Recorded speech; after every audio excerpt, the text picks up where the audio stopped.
of our Graduate Student Association.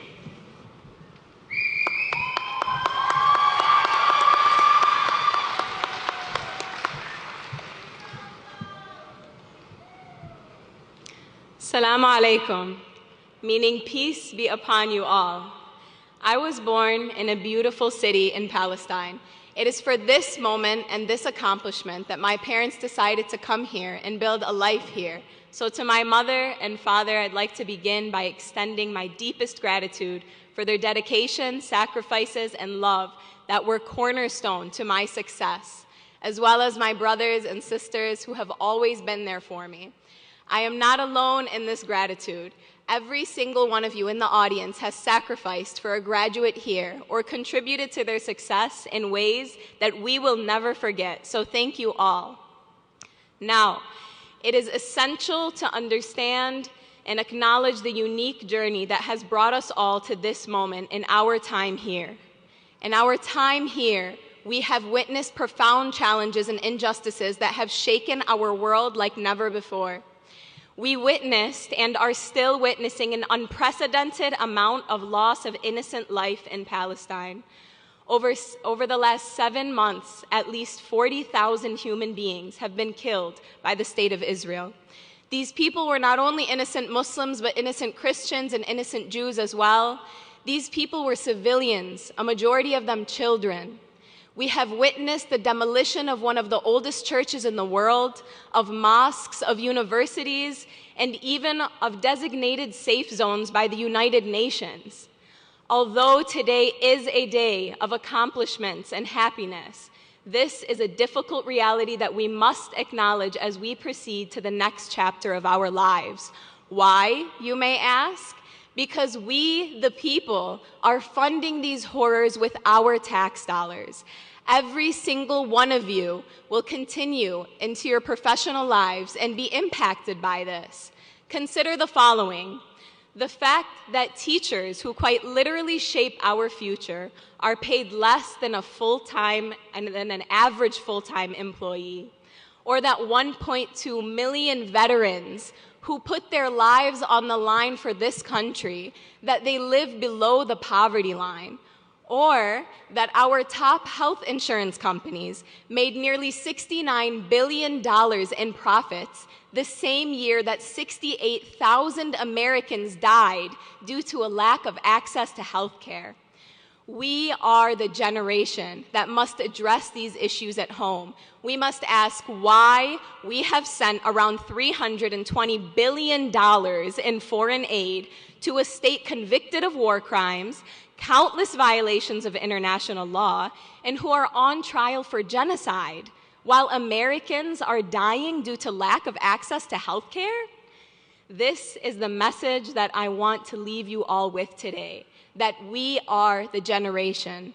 A testimony to that statement is the thousands of beautiful, brave students, faculty, and administrators who are camping outside of universities demanding for a better use of our funds. If there are any of you here who feel as though you cannot relate or are uninterested in what I have said thus far, I would challenge you to consider this. Growing up, we learned about the atrocities of the Holocaust, the horrors of slavery, and we wondered, how on earth did these things happen? Well, there is a popular phrase that the only thing necessary for the triumph of evil is for good men to do nothing. So if you wonder what you would have done during those horrific times, I implore you to take a look at what you are doing right now. We are the generation that will not accept being divided based on religion or background.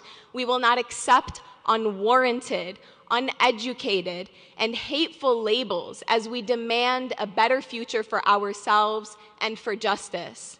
I apologize that this is not a typical graduation speech, but there is nothing typical about the times that we are living in.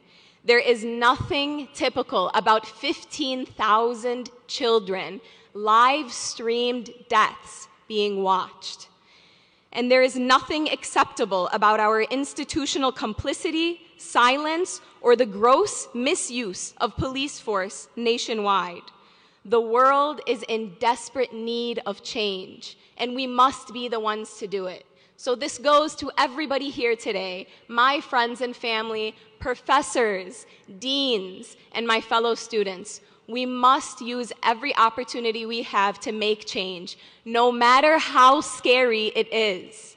As the graduates of today, we have an opportunity to be the heroes of tomorrow.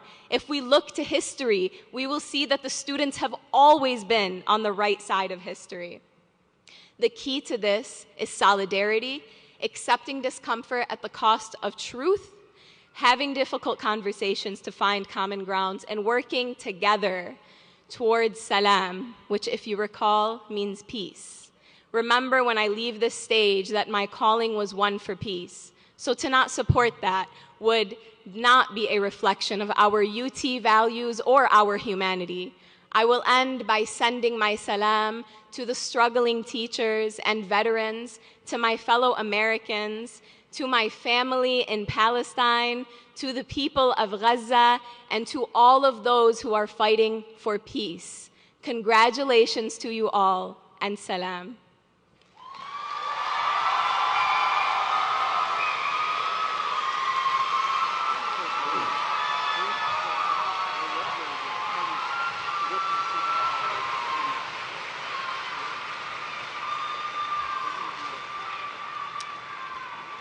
As stated earlier in the program, invited speakers are sharing their personal views and do not represent the views or values of the University of Toledo.